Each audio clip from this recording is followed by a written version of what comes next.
Hi, welcome to Appium Explained. My name is Swapan and today I'll be sharing how does Appium internally works. What is Appium? Appium is a tool that we use for automating the mobile applications.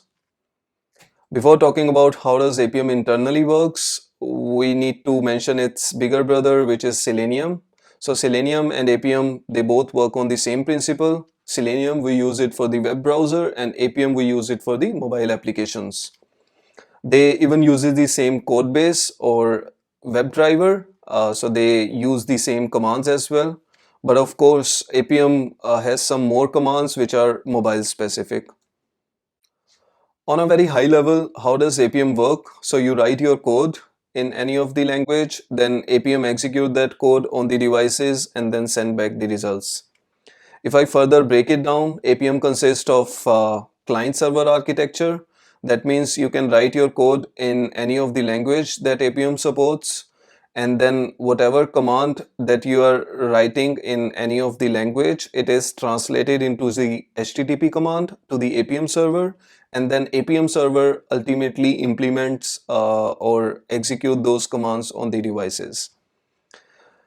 Important thing to note here is each of the Appium client. So for each language, it has different client, and each client is written in the respective language. For example, if you are using Java, if you are writing your code in Java, so Appium client is also written in Java to translate your commands into the Appium server via HTTP.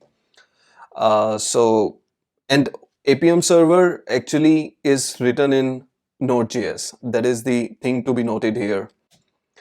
And the Appium client and Appium server communicate with each other in the form of HTTP. So it also has some standards. So the standard which is used by Appium and Selenium is known as W3C protocol.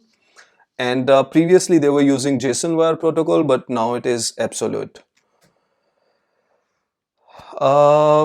If we talk more about Appium server, so Appium server is where the actual logic is, and it also contains different drivers. So after Appium 2.0, you need to install all these drivers explicitly. So before Appium 2.0 version, those drivers are already inbuilt. So what does this driver contain? This driver actually contain the code or the libraries of the native platform that you are using. So for example, XUI test driver contains the libraries for the XUI test to do the execution on the iOS device. Same goes for UI Automator and Espresso for Android. You can even use these native libraries directly, but in that case, those will be language specific. So for example, this XUI test, you can only write your code in C# or Swift. Same goes for Google's UI Automator, where you need to write your code in Kotlin or Java. So yeah, that's the main advantage of Appium. So it provides you the umbrella. So it provides you the wrapper so that you can write your code in any of the language that you wish, and then it will execute the code on the server side in the respective platform on which you are testing. So that's it from today. Thank you for watching.